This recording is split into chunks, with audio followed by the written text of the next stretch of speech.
সাংবাদিক সম্মেলনের আমাদের মূল উদ্দেশ্য আপনারা ইতিমধ্যে বললাম। আমাদের ত্রিপুরা জার্নালিস্ট ইউনিয়ন গোমতী জেলার উদ্যোগে আমরা অনুষ্ঠিত করতে যাচ্ছি আগামী 26শে অক্টোবর বিকেল 3টায় রাজস্বী কলাক্ষেত্রে সাংবাদিক শারদ গৌরব সম্মাননা 2025।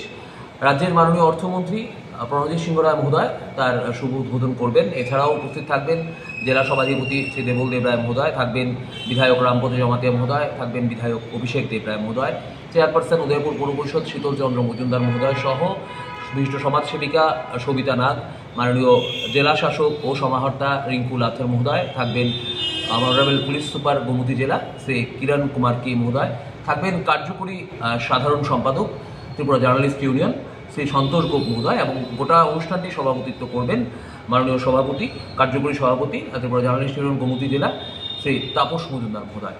তো সার্বিক যে অনুষ্ঠান, মোট 40টি ক্লাবকে গোটা গোমতী জেলার মধ্যে বাছাই করা 40টি ক্লাব যারা শ্রেষ্ঠত্বের শিরোপা পাবেন, আমরা তাদের মধ্যে মোট 40টি ক্লাব অর্থাৎ দুঃখিত 37টি ক্লাব, আমরা 37টি ক্লাবকে আমরা পুরস্কৃত করব। আমাদের 37টি ক্লাব আমাদের বিচারকরা বিভিন্ন জায়গায় গিয়ে বিচার করেছেন।